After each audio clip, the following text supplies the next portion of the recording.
do grego pisti e do latim fides. Nos dicionários significa a firme convicção em algo verdadeiro ou fictício. Mas é na religião que a palavra fé tem sua maior explicação e se resume em virtude. No cristianismo, por exemplo, a fé sempre foi evidenciada em passagens bíblicas e algumas deram origem a ditados bastante populares. Quem nunca ouviu dizer que a fé move montanhas? Quem não sabe a origem da expressão teste de São Tomé? E na Copa do Mundo, nunca vimos tantas manifestações de fé feitas por jogadores na alegria e no desespero. Fé e dúvida são antagônicas e estão sempre no nosso vocabulário. Ter boa fé é acreditar em alguém. Fazer fé pode ser jogar na loteria. Dar fé é confirmar algo e má fé é agir de forma desonesta. A fé de cada um é o tema do Sobre Todas as Coisas desta noite que está começando. Olá, boa noite. Boa noite, Fernando. Boa noite, Suzete. Boa noite você de casa também que está nos assistindo. Lembrando que estamos ao vivo hoje, segunda-feira, 7 de julho. Então, nosso primeiro convidado é o Padre Wellington Silva, vigário paroquial da Matriz de Campinas. Boa noite, Padre Wellington. Seja bem-vindo. Boa noite, Fernando. Boa noite, Suzete. Boa noite aos amigos que comigo compõem essa sala de visita, para podermos entrar na casa de cada um e falarmos de um tema tão interessante que é a fé. Com certeza. Nosso segundo convidado é o presidente do Conselho Deliberativo da Federação de Goiás, Paulo César Ferreira dos Santos. Boa noite, Paulo César. Seja bem-vindo também. É um prazer estar aqui, tratando desse assunto tão importante, principalmente nesses momentos em que as pessoas estão aí tentando evidenciar essa confiança, e o cumprimento aos nossos colegas que juntamente vão compartilhar conosco desse momento. Ok. E ao meu lado, a psicóloga da Associação Goiânia de Integralização e Reabilitação, Clédima Pereira Ludovico de Almeida, especialista em reabilitação de pessoas que sofreram trauma físico. Boa noite, Clédima, seja bem-vinda. Boa noite. Eu gostaria de agradecer a oportunidade de estar aqui com vocês hoje, falando desse tema tão presente nas nossas vidas. Ok. E você faz parte do nosso programa pelo nosso e-mail sobretodasascoisastv@hotmail.com, tem o nosso Twitter, o @sobretodas, estou online também no Facebook e também tem o nosso telefone, que é o 3201-7708. Padre Wellington, dá pra gente definir realmente o que é fé? Ou isso depende de cada um? Não dá para a gente definir o que é fé, claro, baseado diante dos parâmetros que a gente estabelece para a nossa definição. No âmbito cristão católico, a fé é o ato de acreditar plenamente em Deus e seguir os ensinamentos de Jesus. No nosso caso, esse é o parâmetro que temos. E o apóstolo Paulo vai dizer que fé é depositar todo o coração diante daquilo que nós não vemos, mas que nós sabemos que existe. Então, colocar todo o coração em realidades que ultrapassam o dado material. Exemplo, ter fé se parece muito com ter confiança. É bom a gente evidenciar que a fé não pode ser confundida com uma simples prática religiosa de crendice popular. A fé é muito mais que isso. É bem mais profundo. Seu Paulo César, como você definiria a fé? Bom, o Padre Wellington expressou muito bem, fez as colocações bem corretas, mas na doutrina espírita a gente coloca, os espíritos nos informam, que é uma vontade de querer. Essa vontade de querer movimenta em nós todas as energias e todo o conhecimento que a gente passa a ter acerca de magnetismo, de fluido, de energia, e nesse transitar de pensamento e de vontade a gente atua, provocando aí o que você chama, os milagres que são a ação da fé. Clédima, toda vez que a gente fala em fé, você viu que naturalmente, até pelos convidados, a gente faz essa associação com a religião, com a espiritualidade, mas é assim mesmo? A fé, ela tem esse vínculo somente com a religião? Não, eu acredito que a fé ela é um pouco mais do que só o vínculo com a religião. A fé é acreditar, é a confiança que a pessoa tem de que as coisas podem melhorar. A fé é um movimento, a fé vê as coisas de forma muito positiva. Então eu vejo isso sempre no consultório, quando o paciente ele tem ele acredita, ele tem fé, ele tem confiança, ele tem uma mente mais aberta, ele tem uma mente mais positiva de que as coisas podem melhorar para ele. É um sentimento de positivismo. Então, assim, a fé, de fato, ela influencia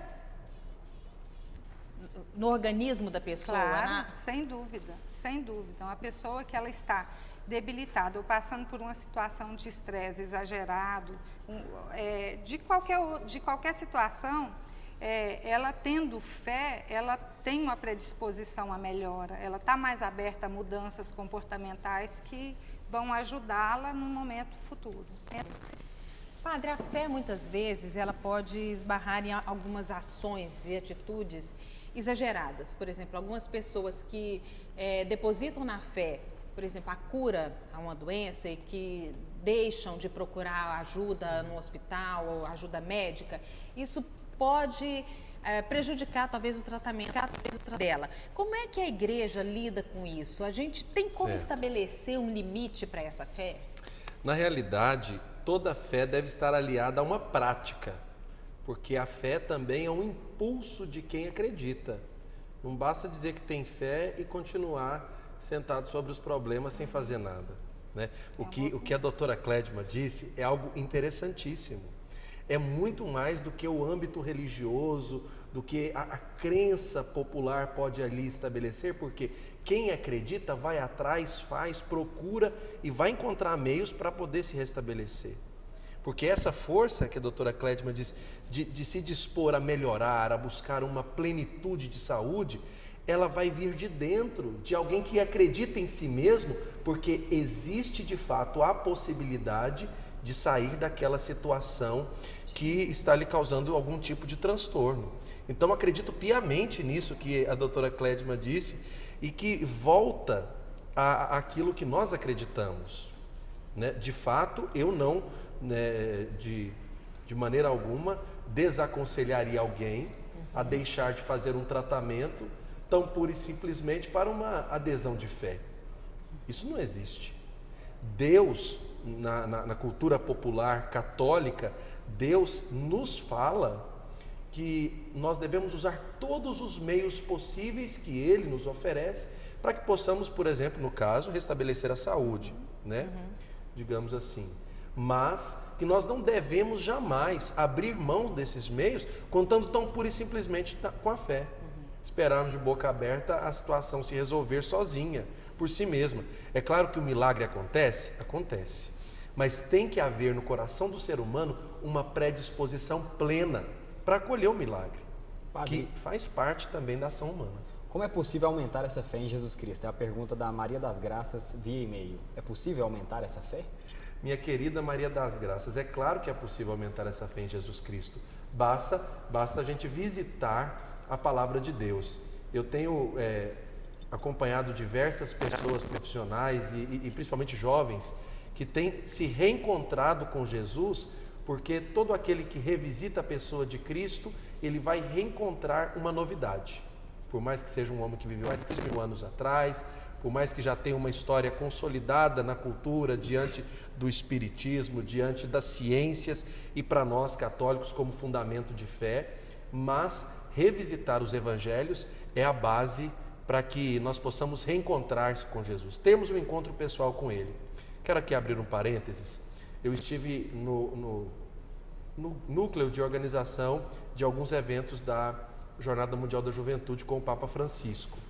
E os eventos que antecederam a visita do Papa ao Brasil, nós chamávamos de bote-fé. Por quê? Nós tínhamos que chamar a atenção dos jovens, dos adultos, de alguma forma, para um evento que não fosse um evento piega, um evento de religiosidade básica, mas que fosse algo que chamasse a atenção para as pessoas terem uma atitude interior para poder mostrar que aqui acontecer, no caso a visita do Papa para uma mensagem. E no dia da missa que nós tivemos a abertura da jornada com o Papa Francisco no Rio de Janeiro, ele dizia bem: bote fé na vida, bote fé nas pessoas. Nós estamos vivendo hoje em dia um descrédito imenso de coisas, de realidades, de evidências que nós tínhamos assim muito muito concretas. Por exemplo, família.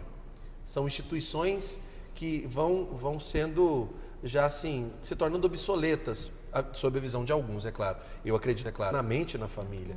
Mas hoje em dia, se você falar para uma sociedade que ainda é necessário que o casal se procure a igreja, faça um matrimônio acontecer, de fato, as pessoas elas estão assim, abrindo mão de valores que eram muito bem consolidados há tempos atrás. E o Papa chamava essa atenção: bote fé na vida, bote fé nas pessoas, nas instituições. Agora, muita coisa corre para que as pessoas percam a fé. Isso é fato. Pois é, aí a gente é tão interessante porque as pessoas, se você pegar um grupo, se pegarmos nós aqui, todos nós estamos aqui nesse estúdio hoje, nós podemos ter fé em coisas diferentes. Por exemplo, a fé está muito ligada à crença, do verbo acreditar, né? Claro. E eu posso acreditar numa coisa e o Fernando, por exemplo, desacreditar totalmente naquilo baseado na fé, né? Aí eu pergunto, a fé é só fé que não se vê, na opinião do senhor? A doutrina espírita, no Evangelho segundo o Espiritismo, a primeira página diz assim, só é aquela que enfrenta a razão face a face em qualquer época da humanidade. É lógico que nos tempos antigos nós não tínhamos condição de comprovar nada. E não temos hoje ainda condição de comprovar algumas coisas que fogem do nosso conhecimento. Então a fé tem que ser raciocinada. A gente tem que crer sabendo por que crer. E não simplesmente, porque é assim, então eu tenho que crer. Então nós temos que raciocinar, nós temos muitos conhecimentos hoje. Mas aí isso não parece que não combina, então. Se você tem que provar, não é fé, é ciência. Não, mas aí eu posso intervir. Pode, claro. No caso, eu acredito que eu estou em pleno acordo com Paulo César. Porque, na verdade, o apóstolo São Pedro diz que a gente tem que dar razão da nossa esperança. Por que que eu acredito? Por que eu estou depositando a minha fé? Não é tão pura e simplesmente procurar a Deus como duas realidades próprias que a gente tem nos nossos bairros, farmácia e supermercado. Quando me falta coisa lá dentro de casa, eu peço a Deus. Ou quando me falta saúde, eu vou pedir a Deus. Não é isso. Fé não é isso. Eu tenho alguma experiência interessante. Eu tenho que conhecer, certo? Se eu não conheço acreditar, porque eu não vou conhecer. Às vezes está em leis da natureza desconhecida por nós ainda, que vai ser um momento conhecido. Por exemplo, nós estávamos construindo uma cozinha numa instituição, numa creche, e faltava um recurso para concretar a laje lá. E nós vamos parar a obra. Não, mas falta pouco recurso, só tanto dá para concretar isso. Aí como é que nós vamos fazer? Fomos consultar o saldo bancário e havia um crédito lá no valor exato que precisava. Então eu vou dizer que foi Deus que foi lá depositar o dinheiro? Eu tenho hoje conhecimento que o pensamento é uma força ainda um pouco desconhecida, mas eu já sei que é alguma coisa.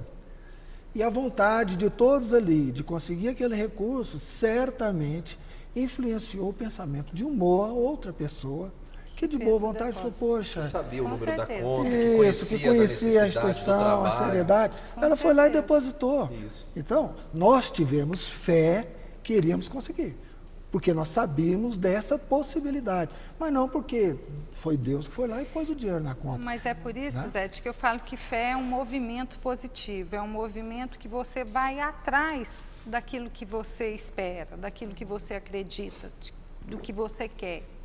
Então, na verdade, eu acho que todas as energias convergiram aí para aquela situação e uma pessoa que sabia da necessidade foi lá e fez o depósito. Isso faz a gente acreditar nas coisas e ir além.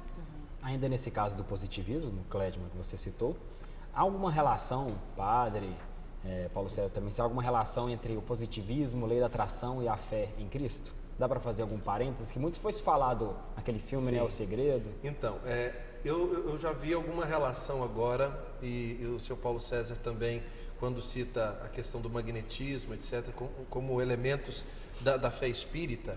Eu vi aquele filme que falava muito sobre a física quântica, né? Que mostrava, eu não me lembro bem o tema do filme, o nome do filme, mas há claramente hoje condições de aliarmos elementos da razão, da racionalidade, com a fé que as pessoas trazem dentro do seu coração. É claro que fé você não compra, como eu disse, na farmácia, você não encontra em quilo no açougue, você não vai achar isso no supermercado. Fé é um movimento interior. A pessoa é essa corrente do bem mesmo, de acreditar, de ser positivo. Muito mais do que a doutrina positivista, né, da corrente filosófica lá que nós temos com Adam Smith. Mas o acreditar, o ser positivo, vai dar certo, isso faz parte da fé. Porque é uma corrente para poder acontecer. O senhor acredita... Só uma questão, que ele falou da física quântica. Existem experiências que, dependendo quem está fazendo a experiência, de acordo com o seu pensamento, altera o resultado da mesma experiência, só com o pensamento do cientista que está fazendo a experimentação. Então, o pensamento é alguma coisa. A questão da parapsicologia, por exemplo, nós observamos muito bem a força do pensamento, como a doutora Klesma disse, que ainda não está totalmente esgotada, né? O que a gente pode fazer com o nosso pensamento? Tanto é que o pensamento influencia resultados adversos em situações que a gente tem comprovado. Padre, uma pergunta que chegou via telefone do Divino Alves de Trindade. Deus deixou escrito que devemos amar somente a Deus. Por que adoração pelas imagens? Pergunta do Divino Alves. E com certeza o Divino deve ser protestante. Mas essa pergunta ela é recorrente, vai e volta, né? Bom, nós não adoramos imagens, Divino. Com certeza aí na sua casa deve ter alguma fotografia de um familiar seu, de algum parente, ou até mesmo de algum falecido por quem você tinha um carinho muito grande. Na Igreja Católica, a questão da arte sempre voltou através de uma catequese visual. Em muitos momentos da Igreja, as pessoas não sabiam ler as verdades da fé e, para aprender, elas precisavam de uma outra forma de apreensão do conhecimento da fé, no caso da revelação cristã. Então, através da arte, a Igreja procurou mostrar como, por exemplo, se você chegar lá na Capela Sistina, se deu a criação, ou como será o juízo final, né? E naqueles quadros nós vemos um retrato possível de uma realidade que ultrapassa o pensamento. São elementos que o ser humano usa para recorrer à história e até mesmo o conhecimento de Deus. É claro que se você vê algum católico adorando imagens, eu vou dizer para você, ele está errado, ele não pode adorar nenhum tipo de imagem. Nós temos um pleno respeito, como nos nossos logradouros públicos, temos bustos de pessoas importantes que foram modelo, tanto para a vida social como religiosa das pessoas. A gente tem um respeito e, no nosso caso como católicos, usamos dos ícones para poder ensinar para além da fala e das palavras. Padre, mas isso não demonstra um pouquinho de falta de fé, já que a própria Bíblia diz que a fé é o firme fundamento naquilo que não se vê. E a necessidade de uma imagem para que a gente possa acreditar, não é um pouquinho antagônico? Não. Se você observar como o ser humano começa a caminhar, ele não começa a caminhar sem primeiro dar as mãos a alguém que o sustente de pé. Ele não sai de pé. Tanto é que nas experiências humanas que nós temos, se você criar uma pessoa e nunca pôr a mão nela, ela vai ficar um quadrúpede, naturalmente falando. O que eu quero dizer é, esses elementos que nós utilizamos na igreja, são elementos que são como as nossas bengalas. A gente vai poder sempre se escorar nisso, não para ter fé nisso, mas para ultrapassar isso. Tanto é que isso vai acabar um dia, vai se deteriorar, vai se quebrar, vai se explodir. As pessoas não vão deixar de ter fé. Mas aquele elemento vai ficar gravado na memória para lembrar ela de um compromisso, de uma realidade que ela tem com Deus, que não está naquele objeto, mas está para além daquela realidade. Certo, nós vamos chamar nosso primeiro intervalo comercial, lembrando que você pode fazer sua pergunta através das nossas redes sociais e também do telefone 3201-7708. Daqui a pouco a gente volta mostrando o que as pessoas pensam sobre esse assunto.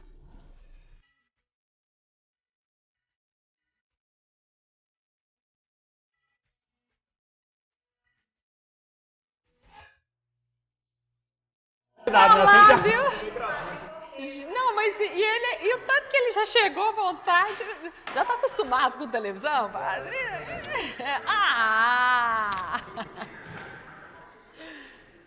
prazer recebê-lo. Eu acabei que eu fiquei esperando o padre, não falei. A intenção do programa é exatamente essa interação, tá? Vocês vocês falando para o outro. Podem complementar, discordar. A gente não quer fazer um debate, mas...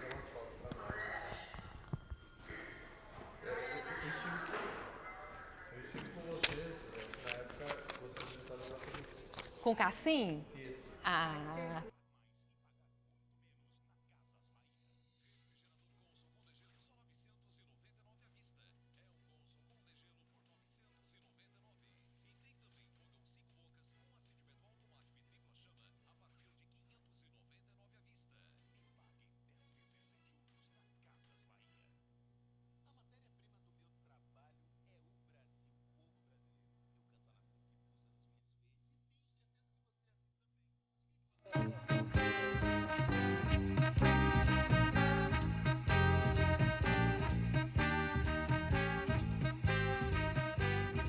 Fé é o tema do Sobre Todas as Coisas desta noite, que recebe aqui o padre Wellington Silva, que é vigário da paróquia da Matriz de Campinas, o Paulo César Ferreira dos Santos, que é presidente do Conselho Deliberativo da Federação Espírita do Estado de Goiás, e a psicóloga Clédima Pereira, que é especialista em reabilitação e também ligada à Associação Goiana de Integralização e Reabilitação, que é a OS gestora do CRER, né, e de outros hospitais. Bom, mas independente da religião, as pessoas concordam que acreditar faz toda a diferença na vida cotidiana. Nós vamos conferir agora uma série de depoimentos gravados em Goiânia, Abadiânia e Trindade sobre esse tema.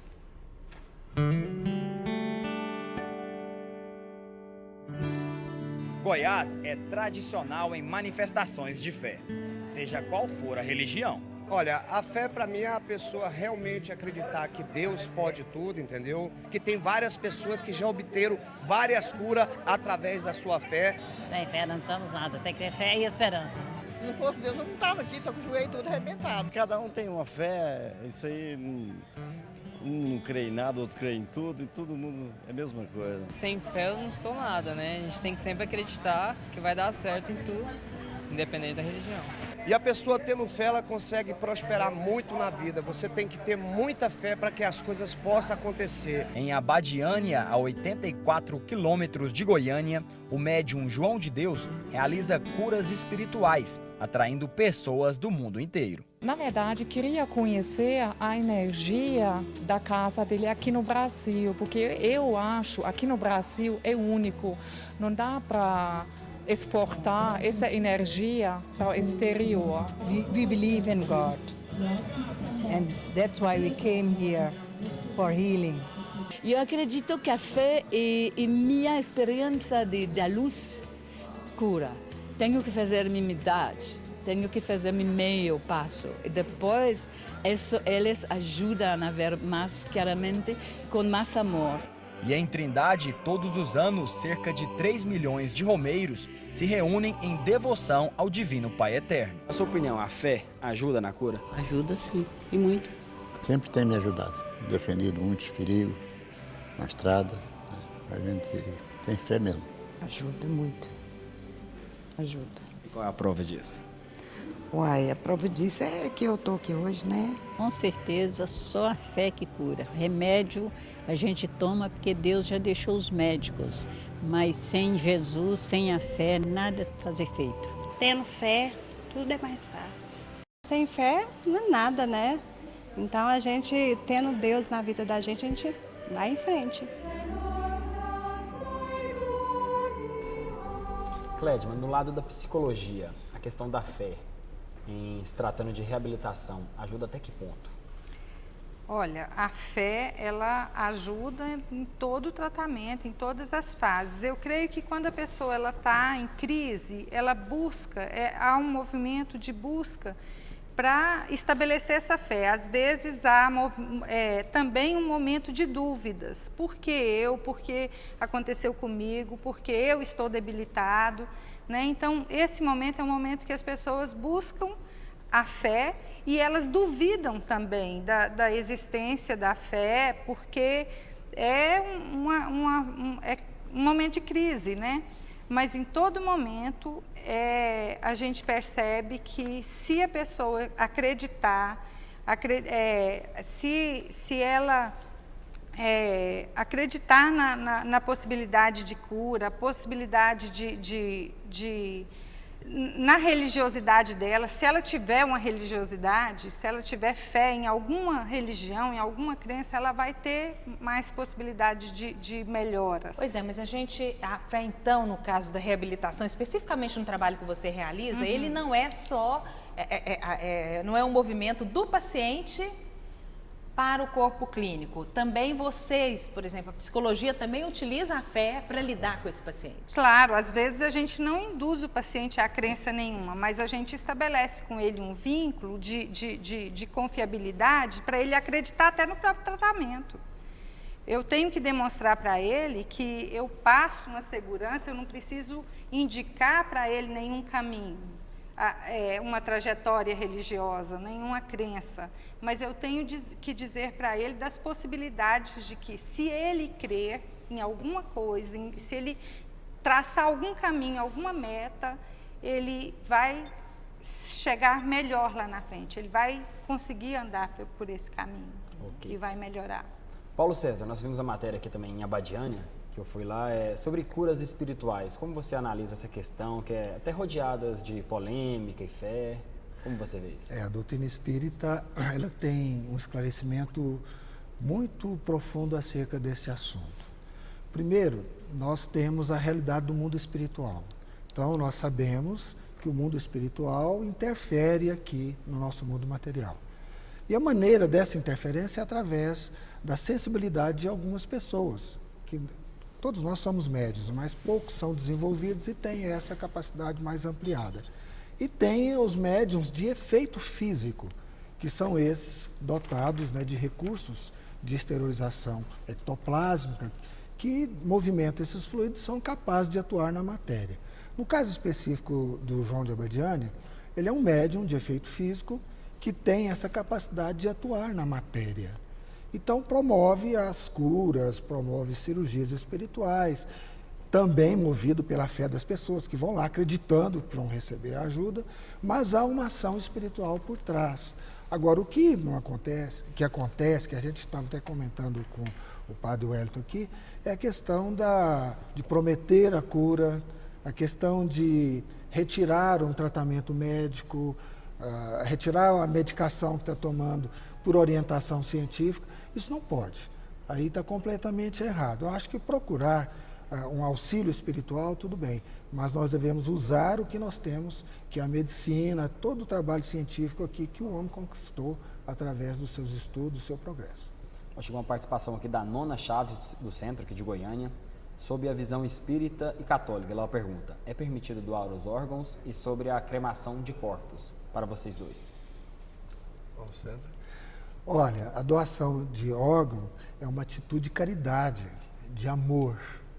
É sim permitido doar os órgãos, mas é interessante, na visão nossa, que quem está doando saiba que está doando. Nós temos casos de pessoas que entraram num processo de estado de coma e a família fez a doação. Aí nós recomendamos que não, que a pessoa tenha o seu interesse, é uma atitude de caridade. Mas a pessoa pode ter demonstrado isso antes, ela né? Pode, normalmente ela vai dizer que sim, ou então ela vai declarar, mas que evite, né, no caso dele não saber e fazer a doação. A gente tem casos para contar nisso, mas não vamos estender muito não. Padre. Sim. Então, nós católicos acreditamos que, como os espíritas, a doação é um ato de caridade, é um ato também de esvaziamento. A gente tem uma palavra grega na tradição cristã católica que diz kenosis, é o esvaziar-se de si mesmo para se preencher de um sentido muito maior.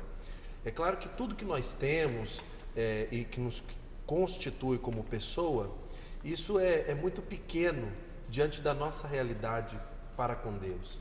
Aquele que deseja doar órgãos, é claro que tem a bênção da igreja, e para nós é motivo de grande felicidade, porque leva o doador e o receptor a uma felicidade imensa, porque sabe o que está fazendo. Eu também não temos digamos assim, tantos problemas com relação a se sabe ou não sabe, No nosso caso, não há nenhum tipo de problema com isso, até mesmo porque a família, segundo a legislação, se ela permite, né, e a pessoa tinha apresentado de alguma forma o desejo de ser doador, ela é que vai legislar sobre isso. Mas para nós, o importante é sempre salvar vidas e jamais deixar-se de salvar por conta de doação de órgãos. E a cremação? Mas deixa eu fazer uma observação. Claro. Quanto eu dizer que saiba ou não, é uma questão da passagem dessa pessoa para o mundo espiritual, né? Que pode gerar para ela algum conflito, alguma questão do outro lado, em função desse processo.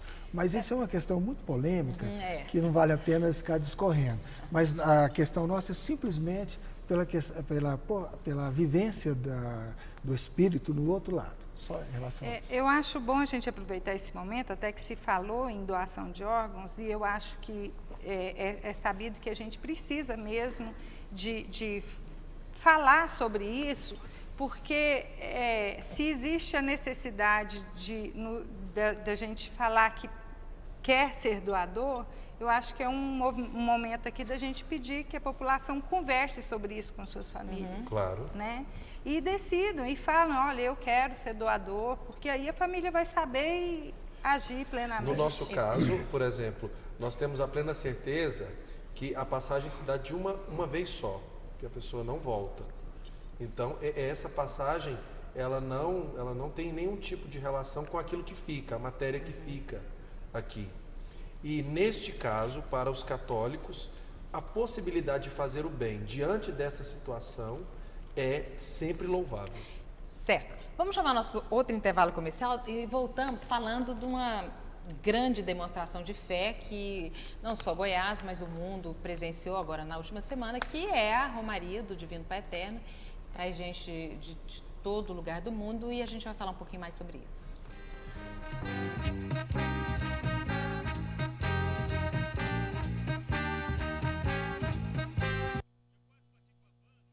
Normal,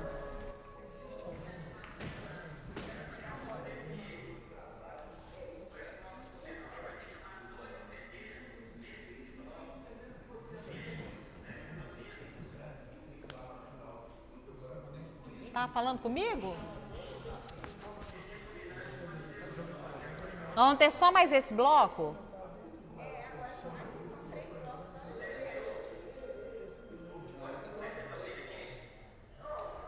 Peraí que eu não estou ouvindo. Fala para falar para vocês, porque eu não estou ouvindo.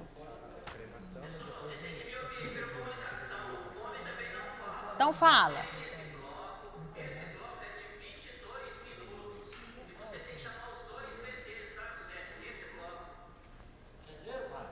Agora eu entendi, porque você falou pausadamente.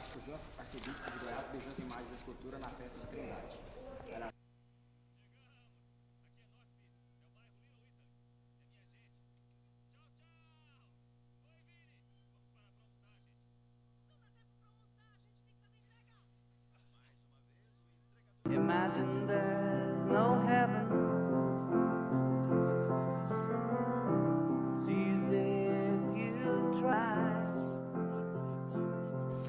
Todos os anos, a rodovia que liga Goiânia a Trindade é palco para inúmeras manifestações de fé. Muitos romeiros vão agradecer as graças alcançadas, caminhando até a Basílica do Divino Pai Eterno. Alguns se destacam pelo esforço e pela perseverança.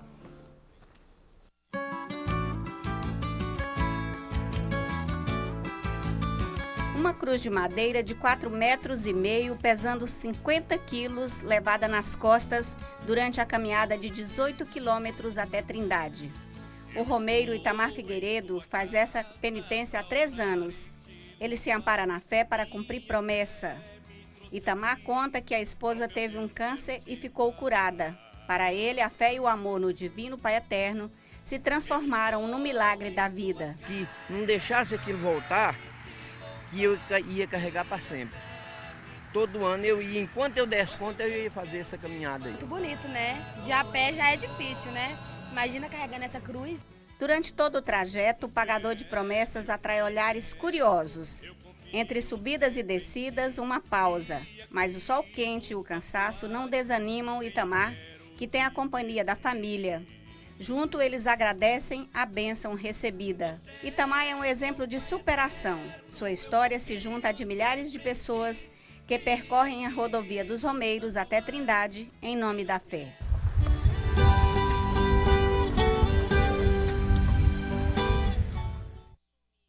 Padre, é raro ver esses tipos de manifestações religiosas indo para a Trindade? Não, não é raro. Basta ir para a Trindade para ver isso com bastante frequência. E a gente tem um respeito muito grande por essas pessoas muito simples que apresentam através de atitudes de sair de sua casa, do conforto do seu lar, da rotina do seu trabalho e assumem uma posição de peregrinos ao extremo. É claro que a igreja desaconselha qualquer coisa que venha a macerar o corpo, mas a penitência que a pessoa faz e que isso, no âmbito da compreensão pessoal da fé que ela tem, a faz bem, porque mesmo o senhor Itamar ali cansado, abatido, ele não largou a cruz no meio do caminho e falou, não, tá pesada demais, vou embora, né? Para ele, aquilo o preenche totalmente. Aquela atitude de carregar a cruz em agradecimento pela cura da esposa por conta do câncer, é algo que para ele assim, não, é indescritível. Ele não vai saber falar, mas ele vai saber mostrar. E como é que ele mostrou isso? Pegando uma cruz de 50 quilos, pondo as costas e seguindo para a Trindade. Certinho. 2 perguntas agora via Facebook. Do Francisco Lopes, ele gostaria de saber do padre que explicasse por que o arcebispo de Goiás beijou imagens de escultura na festa de Trindade, se aliás, se essa é uma prática de todos os católicos. Sim. É permitida essa adoração? Por que vocês adoram? Isso não é adoração. Não é? Não é adoração. Uma adoração é muito mais do que uma atitude física. Adoração é você se submeter a algo, né? E no caso, o beijo naquela imagem é pelo que ela significa, não pelo que ela é em si. Porque aquilo é uma escultura de cedro feita pelo artista José Joaquim da Veiga Vale e que compõe todo um dado histórico da fé de Goiás. Então, muito mais do que uma escultura em si, que você pode pôr fogo, pegar fogo amanhã na igreja e aquela escultura acabar, as pessoas não vão perder a fé no Divino Pai Eterno. A fé não reside no objeto. A fé está para além do objeto, porque ele somente é uma seta. É interessante observarmos que, como na estrada nós temos várias placas indicativas para o lugar que a gente vai, né? Por exemplo, para Trindade, você vai pegar um monte de placa mostrando que vai para Trindade. Uhum. A placa não é Trindade, mas aponta para a Trindade. Então, eu preciso da placa para saber que aquele caminho ali é seguro, é certo. Aquela imagem é uma representação da glória de Deus que coroa a humanidade em seu coração. Falando em casos um pouco mais polêmicos, Paulo César, você acredita que há preconceitos quanto a religiões diferentes, no caso candomblé, espírita, em todas as religiões, fora as mais tradicionais, evangélico e o catolicismo? Não, existe por falta de conhecimento, né? A partir do momento que se conhece, passa a ver que todos nós somos irmãos, o espiritismo é cristão. Agora, candomblé, umbanda não é espiritismo. O espiritismo é o que foi codificado por Allan Kardec. Isso precisa ser colocado. Existe práticas, às vezes, comuns em relação à questão da mediunidade, por exemplo, mas não é a mesma coisa. Mas eu queria voltar em relação à questão cremação de corpos. Pode ser também, mas eu queria falar, já que nós tratamos aqui da questão da fé da pessoa aí carregando maceração. A maceração, muito bem colocado pelo padre, é o seguinte: qual que é o sacrifício mais agradável a Deus, né? Se a vontade de querer do seu Itamar levou ele a conseguir o que ele quis, pela fé, pela sua vontade, tá?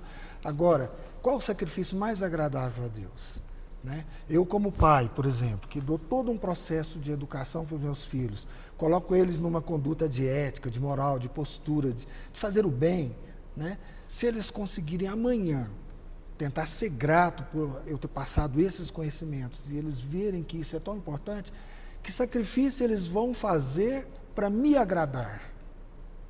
Eu acho que é agindo da forma como que nós orientamos.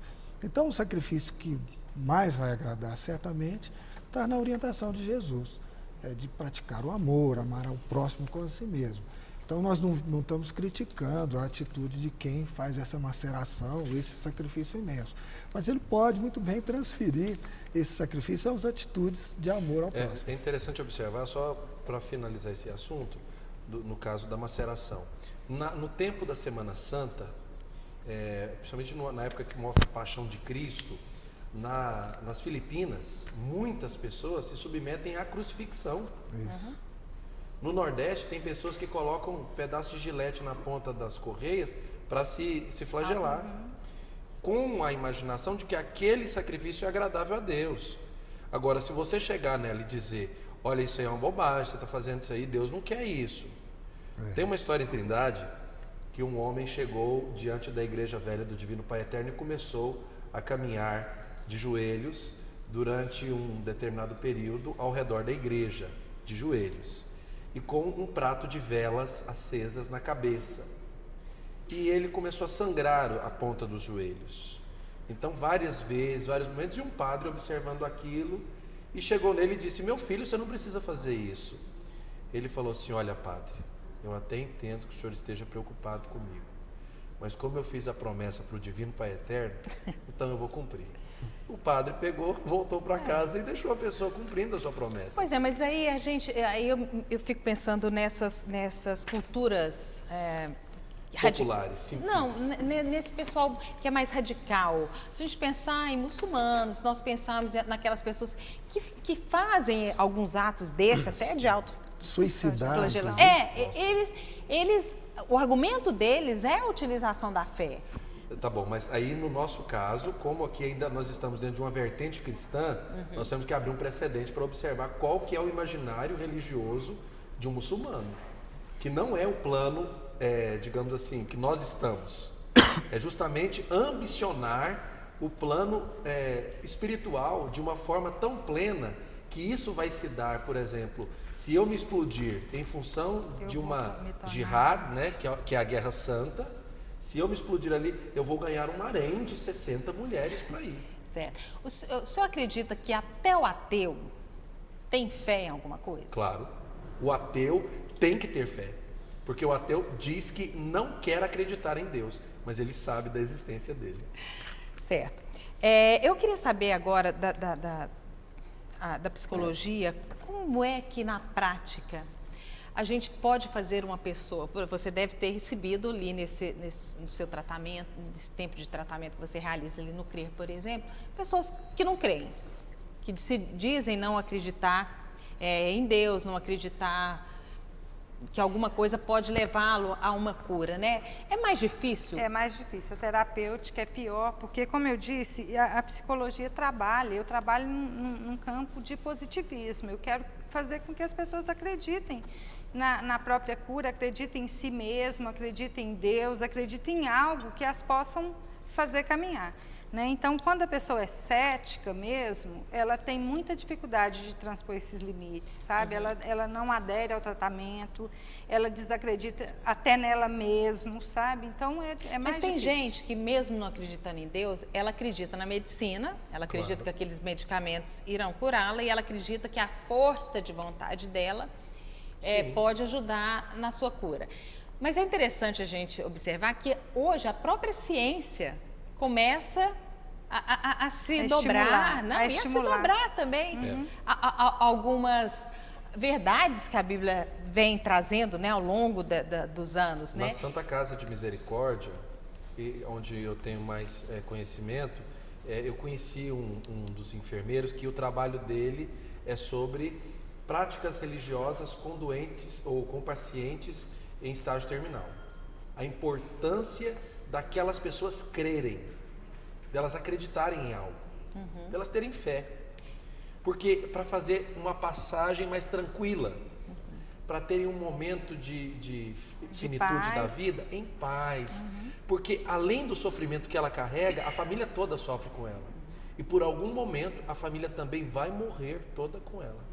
Pois é, porque os próprios hospitais abrem suas portas para receber as pessoas que vão levar uma palavra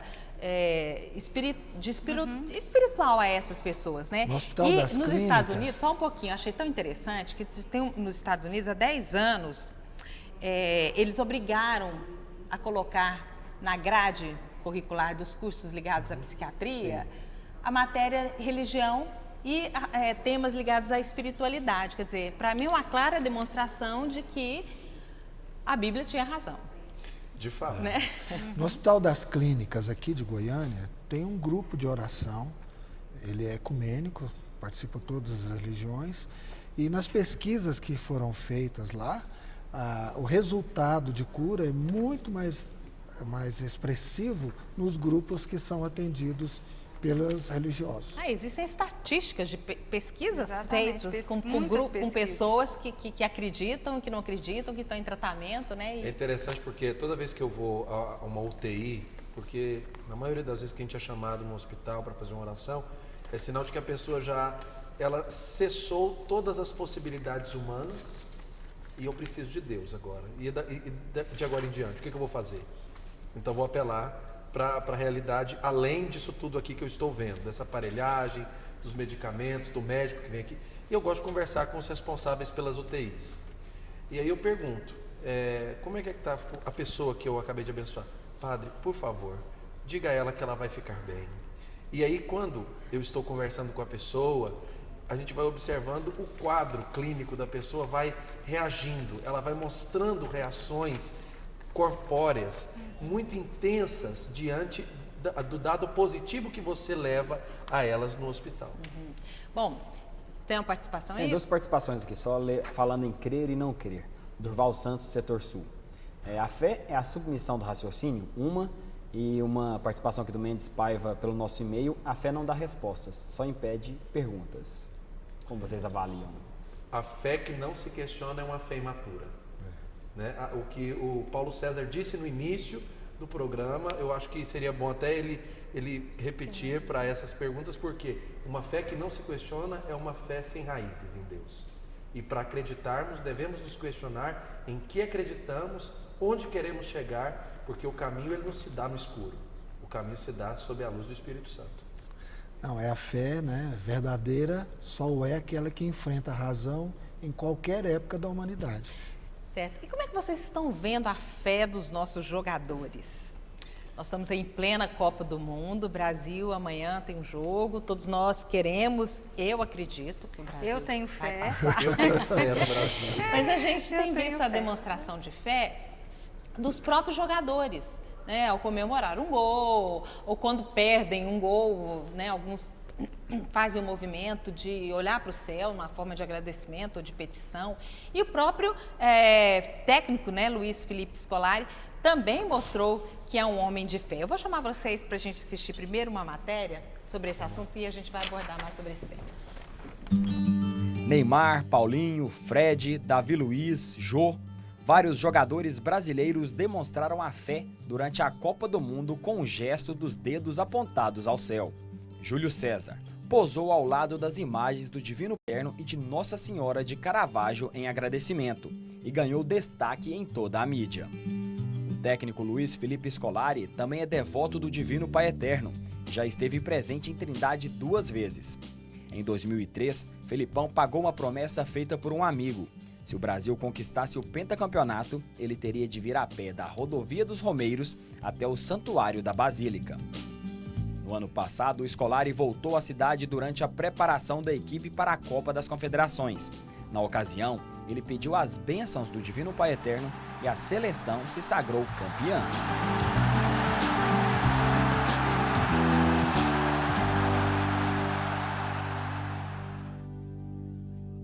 Ajuda em um desempenho de um atleta, olhando para a psicologia com a fé?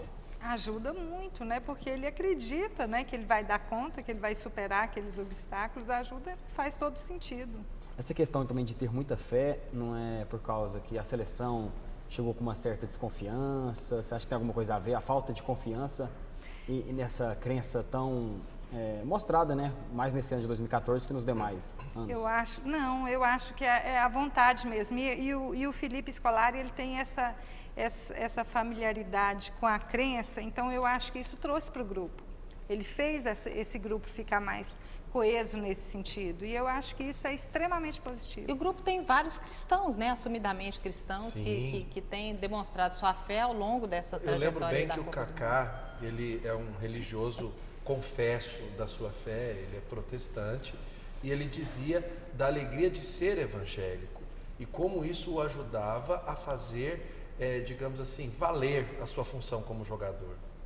Mas eu queria ressaltar um dado na história. Em 1958, quando a Copa parece que foi decidida na Suécia, o time adversário também usava a mesma cor da camisa do Brasil, o amarelo e o verde.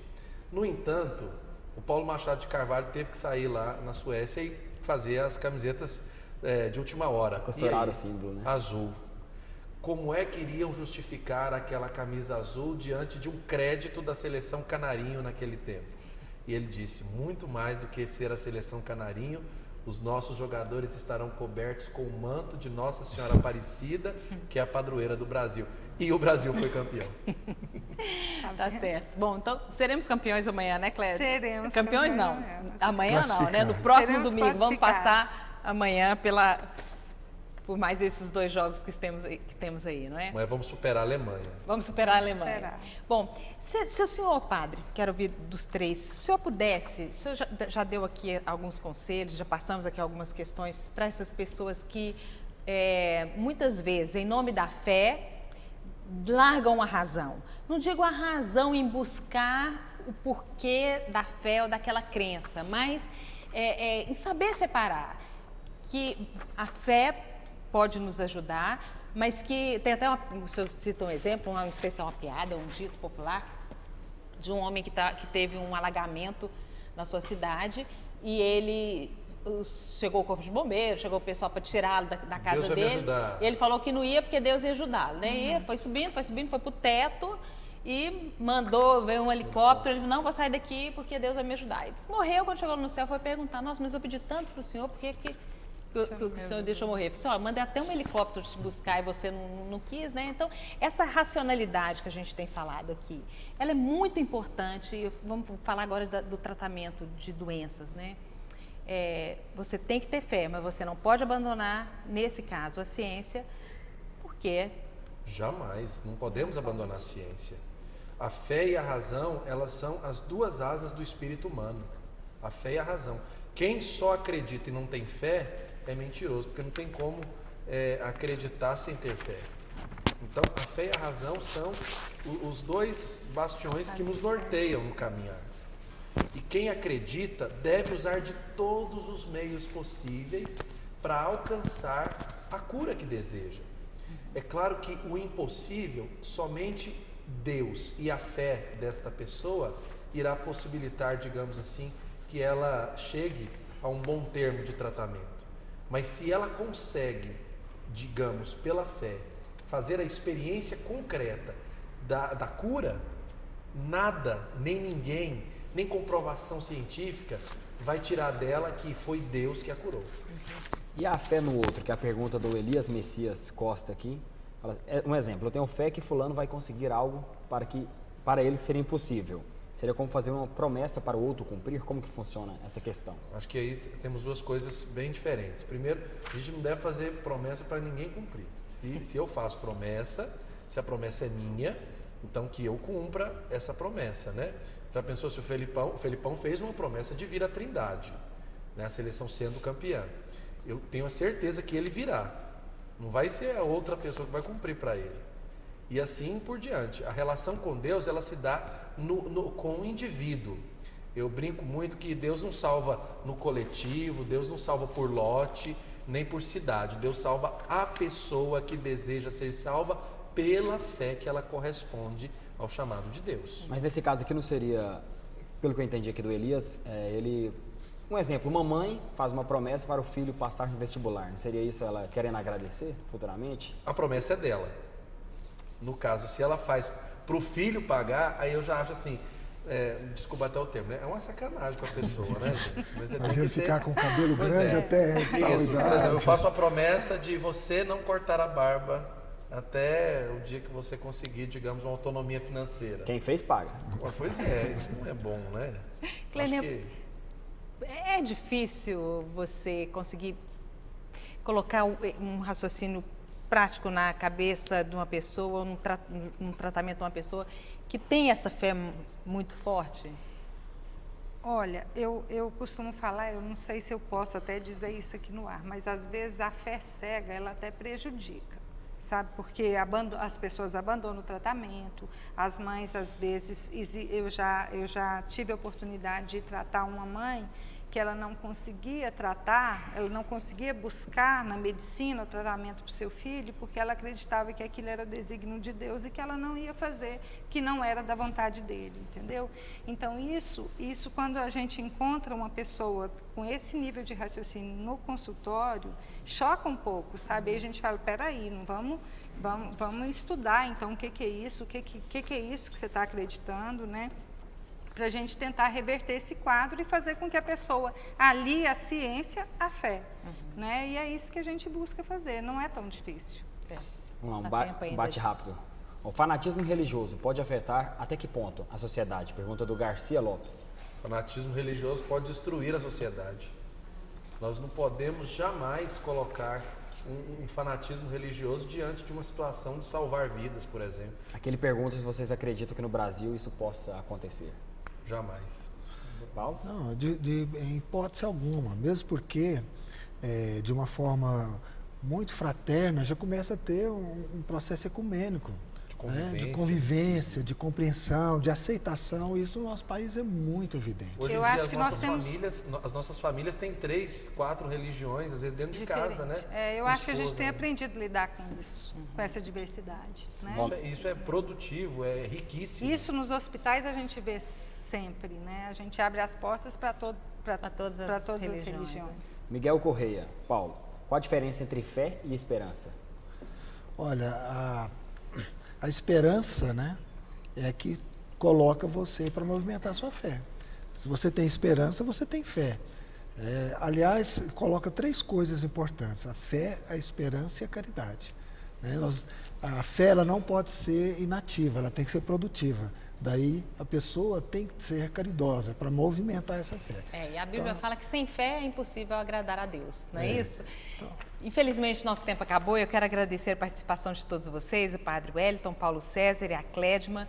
Obrigada mais uma vez, foi muito gostoso o nosso bate-papo. E quero dizer a Maria Clara, de Aparecida de Goiânia, que fez uma pergunta para o Padre Wellington, que esse aqui é um outro assunto que a gente promete depois a gente tentar discutir isso aqui. Ela quer saber por que os padres não podem casar. Nós vamos discutir isso no outro assunto, é só para colocar aqui e deixar registrada a participação dela. Fernando, boa noite. Boa noite. Também tinha a pergunta do João Paulo aqui sobre os pagamentos de promessas que a gente já tinha discutido também. Certo. A você que participou com a gente, muito obrigada. Não perca o reprise do Sobre Todas as Coisas no sábado às 7 da noite. Uma boa noite para você e até a próxima segunda.